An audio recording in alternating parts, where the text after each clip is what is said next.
Alors, pour agrandir le bloc, on peut faire comme ceci. On prend la flèche blanche qui permet de manipuler seulement certains points du bloc. Donc la flèche qui se trouve à droite dans la palette des outils quand on l'a affichée en 2 colonnes. La flèche blanche.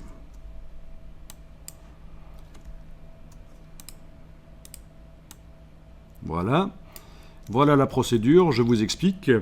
Vous allez cliquer à côté du bloc pour le désactiver, puis vous allez revenir.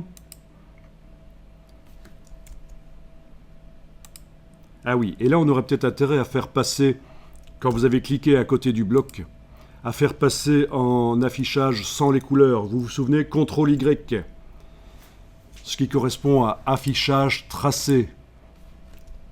Le CTRL-Y sur le PC, commande Y sur le Mac. Voilà. Donc après avoir cliqué avec la flèche blanche à côté du bloc, vous pouvez cliquer sur son bord inférieur là. Et vous gardez le bouton à souris enfoncé et vous allez bouger. Voilà. Et vous avez agrandi et tout le texte est visible. Sauf que ça n'est pas vertical. Le déplacement n'a pas été vertical. J'annule. En fait, pendant que vous déplacez, si vous enfoncez la touche Shift, vous voyez que le déplacement est vertical. La touche majuscule, la touche Shift. On lâche le bouton de la souris, puis la touche Shift, et voilà.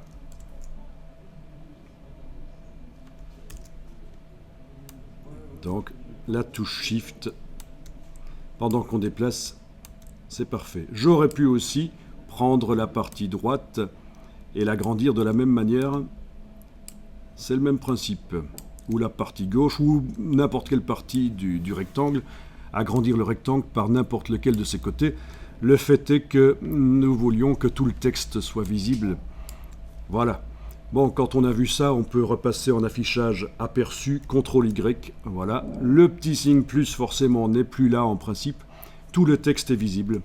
Vous avez vu comment on gère dans une forme du texte long dans Illustrator.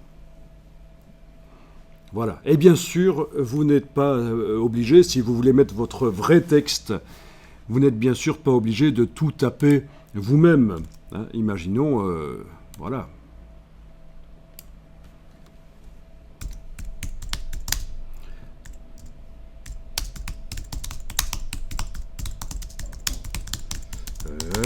Voilà, ça peut prendre froid avec un D, idiot, voilà. Non, vous n'êtes pas obligé de taper dans Illustrator tout le texte, il vaut mieux pas. Il vaut mieux que le texte ait été tapé dans un traitement de texte à côté que vous maîtrisez et vous le copiez-collez, le texte, vous le transférez dans Illustrator par copier-coller. Tout simplement. Voilà.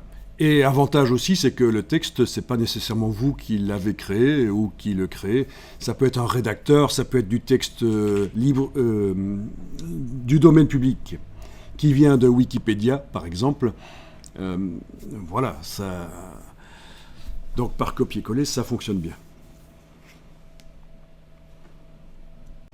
Je vous propose d'enregistrer ce document. Et je vais l'appeler intro texte-01. Donc c'est l'introduction au texte dans Adobe Illustrator. Voilà.